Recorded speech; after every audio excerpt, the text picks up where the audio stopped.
Despite a serene sunset on the Dnipro River, the mood is tense for the Zaporozhian Cossacks.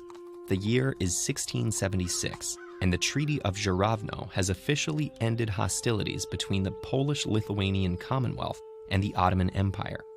But as Stepan and his men ride towards their stronghold, peace is far from their minds.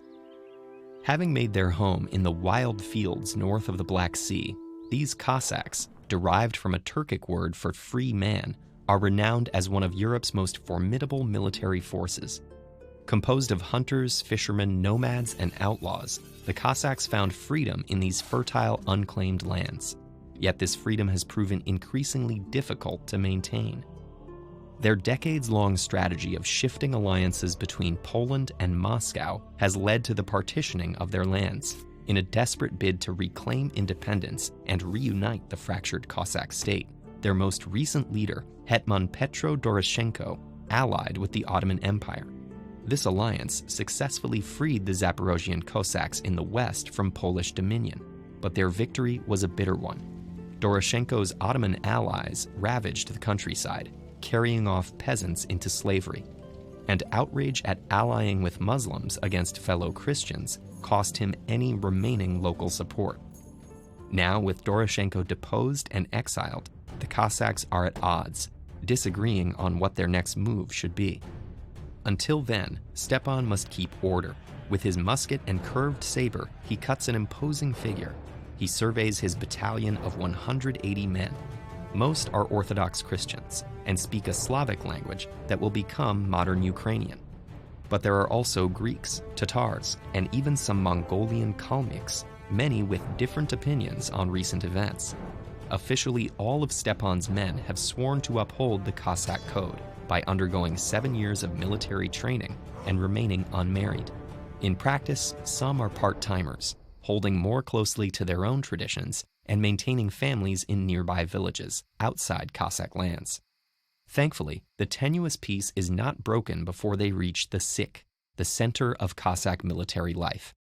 Currently located at Chortomlik, the Syk's location shifts with the tide of military action. The settlement is remarkably well organized, with administrative buildings, officers' quarters, and even schools, as Cossacks prize literacy.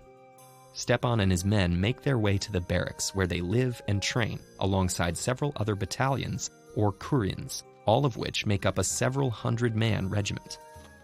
Inside, the men dine on dried fish, sheep's cheese, and salted pork fat, along with plenty of wine.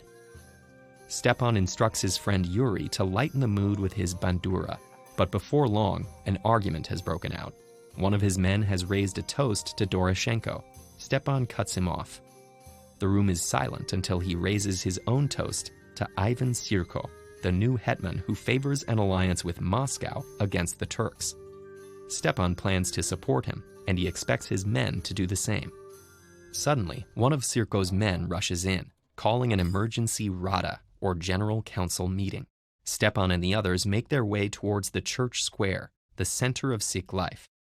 Ivan Sirko welcomes the confused crowd with exciting news. Scouts have located a large Ottoman camp completely vulnerable on one side.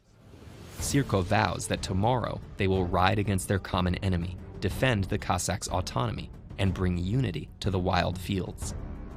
As the men cheer in unison, Stepan is relieved at their renewed sense of brotherhood.